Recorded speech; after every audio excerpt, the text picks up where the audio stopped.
face à la multiplication des exactions de la Russie, l'Assemblée générale des Nations Unies a été appelée à voter une proposition soumise par les États-Unis. Elle a approuvé la suspension de la Russie du Conseil des droits de l'homme. Mon programme est très simple. Il ne contient que 3 éléments. Ce sont des armes, des armes et des armes. Je rappelle que dans ce document d'Istanbul, les Ukrainiens ont clairement déclaré que les futures garanties de sécurité pour l'Ukraine ne s'appliqueraient pas à la Crimée et à Sébastopol.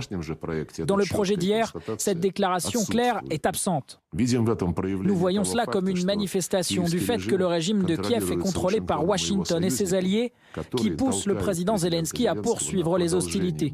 La République tchèque est le premier pays de l'OTAN à livrer des chars de combat à l'Ukraine.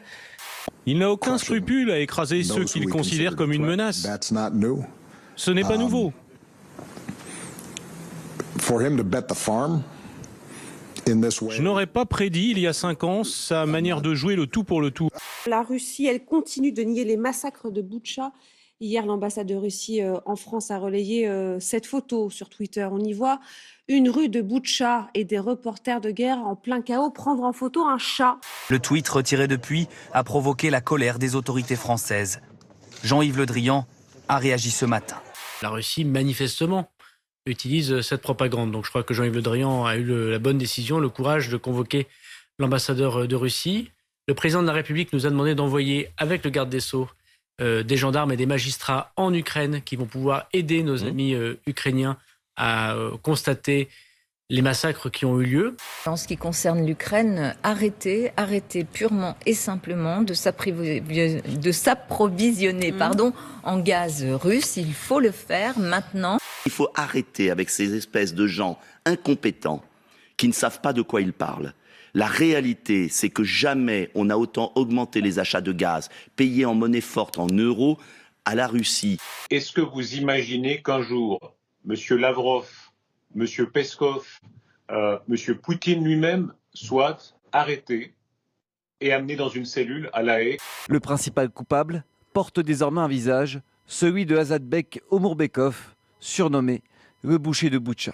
Aujourd'hui, on doit faire tout pour que ça sera possible, parce qu'on doit que qui prend les décisions comme ça dans l'Europe d'aujourd'hui, il doit être responsable pour cet acte criminel contre un peuple. Selon le site d'activistes ukrainiens Inform Napalm, ce lieutenant-colonel serait à la tête de l'unité qui traversait la ville au moment où les exécutions ont été commises. Alors pendant ce temps, les sanctions continuent à tomber contre Moscou. Oui, et notamment contre des proches de Vladimir Poutine. Des mesures ont été prises à l'encontre de ses 2 filles. Je sais que certains ne votent plus et ça me fend le cœur. J'ai tellement envie de leur dire, mais utilisez votre bulletin de vote pour vous donner de la force et pour me donner de la force. Donner de la force aux idées que j'ai été le seul à défendre. Le président Poutine et les oligarques russes dissimulent des actifs et des ressources sur les comptes bancaires des membres de leur famille. Il s'agissait donc d'un effort pour atteindre ces actifs. Et c'est pourquoi ces personnes ont été sanctionnées. Est-ce que vous maintenez qu'Emmanuel Macron est un petit dictateur ? Ah, je maintiens qu'Emmanuel Macron est un homme dangereux. Non, est-ce que vous maintenez ce mot ? Un petit dictateur, c'est une expression dans un meeting. Si on croit que le futur président de la République, quel qu'il soit, va nous protéger, c'est perdu d'avance. La réalité, c'est que la situation va s'aggraver si on les laisse aux manettes, ces gens-là. C'est sûr que c'est ni petit ni grand. C'est un une petit dictature. bonhomme. En tout cas, c'est un petit bonhomme. Donc vous retirez ce mot. C'est un petit bonhomme. Non, je ne le retire pas.